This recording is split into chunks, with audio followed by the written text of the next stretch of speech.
I have said from last year, Cavs would win it. And then about 2 weeks ago, I said to Nick Wright, I'm like, the Warriors are going to win it. But I'm watching Tristan Thompson last night, and I'm going to get a rested LeBron James, not a worn down.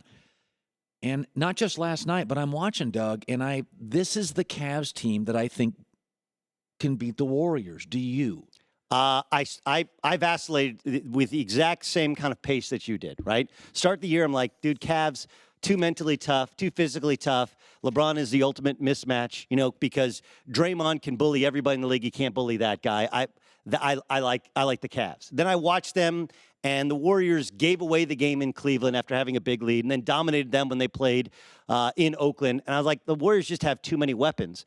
It's not just how well the Cavs play, and I thought that's as good as Kevin Love has played in a Cavs uniform last night, right? Yeah. Like, he's finally figured out where to be, how to be ready, how to play with LeBron, how to manage his own ego. Like, he's figured that out. It's also, if you watch the Warriors, the first half in the first game against the Spurs was very telling.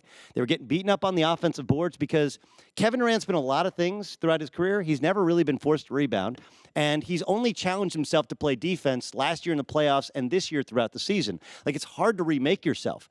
And then Andre Iguodala's got a gimpy knee. Like, he's one of the few bodies in the NBA that does a good job of containing LeBron James. Like, you factor in all of those things, and the bench is just not as strong, is not as cohesive just yet. I know they played really well in Game 2, but you're playing against essentially the third string for the Spurs right now because their bench is now their starters. And by the way, if LeBron's humming and Kyrie's humming, Golden State may not feel comfortable going to their bench because it's hard enough to stop those two with your stars. Yeah, and then Klay Thompson still has not.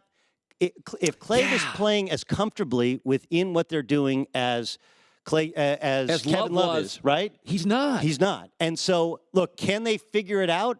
Yeah, but they basically have 2 or 3 games to figure it out, and you don't have Steve Kerr on the sideline. So I'm with you. If I was, I just want to enjoy it. This morning, who would you pick? The Cavs. I think I would too. I think I watched last night, and I'm like, I think you put it best. The Cavs really are comfortable. They know who they are. Exactly. And you know what?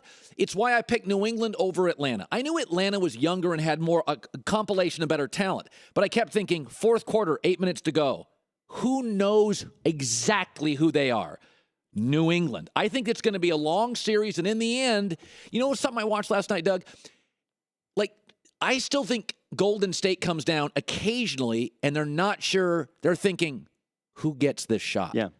Cleveland's come to terms with, okay, LeBron will decide it, and everybody, including Kyrie's, comfortable with it. Or Kyrie's going to get it and go one-on-one. It's yes, there's a comfort level. Let me point this out about LeBron because I know you've had Nick on, and Nick faced off with Skip yesterday, and he came in today, and he's like, "You ready to get off that? You ready to get off that pedestal? Right? You ready to Michael Jordan pedestal? That LeBron's better than Jordan?" Yeah. If you watched last night in the broadcast, I actually thought Chris Webber did a great job of pointing out that, look, the problem with the Celtics, you pointed out as well, personnel-wise, they have no good matchup. None. Like, Jaylen Brown is probably the best athlete to put out there, yep. But he should be a sophomore in college right now, right? I know. It's a child against a man. It's a complete mismatch.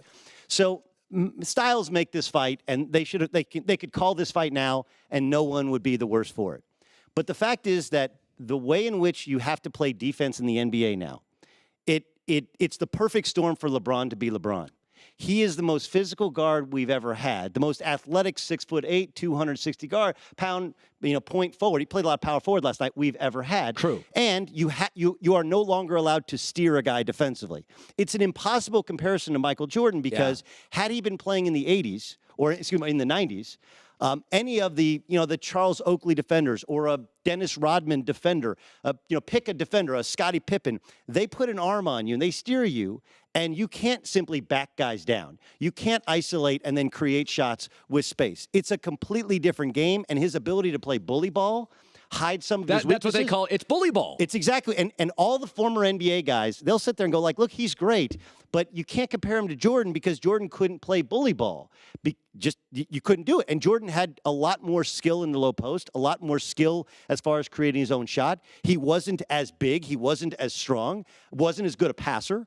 But I think to your point, this is why all these point guards are putting up absurd numbers. It's just easier to. I mean, I love LeBron, but if you look at some of these Westbrook Harden numbers, you're like, I mean, I watched great guards, and I'm like, these numbers don't make sense. Well, it's the same thing as the NFL. I would be at 14 4,000-yard passers in the NFL. Andy Dalton's throwing for more yards than Joe Montana did. Ryan Ryan Tannehill 2 years ago threw for 4. When Ryan Tannehill's thrown for 4,000 yards, it devalues 4,000 yards, right?